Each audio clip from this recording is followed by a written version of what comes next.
Welcome to our mini drone showdown.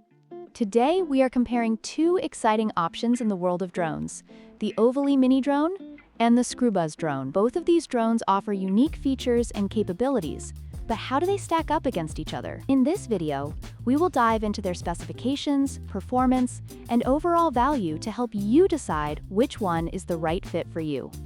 The Ovally mini drone features a 1080p HD camera, which is suitable for casual photography and video capture. On the other hand, the Screwbuzz drone boasts a 2K HD camera, providing significantly higher resolution and clarity for your aerial shots. This difference in camera quality can greatly affect the overall experience, especially for those looking to capture high-quality images and videos.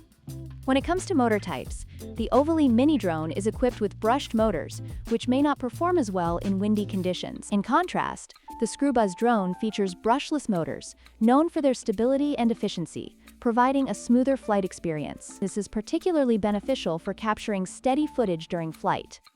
Both drones come with exciting features like gesture control and the ability to perform 360-degree flips. However, the Screwbuzz drone takes it a step further, with advanced functionalities such as waypoint flying, allowing users to set specific flight paths. This feature, combined with its higher resolution camera, makes the Screwbuzz drone a more versatile option for enthusiasts looking to explore aerial photography. In conclusion, both the Ovally mini drone and the Screwbuzz drone offer unique advantages. The Ovally mini drone is a budget-friendly option with fun features, while the Screwbuzz drone provides superior camera quality and advanced functionalities. Depending on your needs and budget, either drone could be a great choice. Don't forget to like, share, and subscribe for more comparisons and reviews.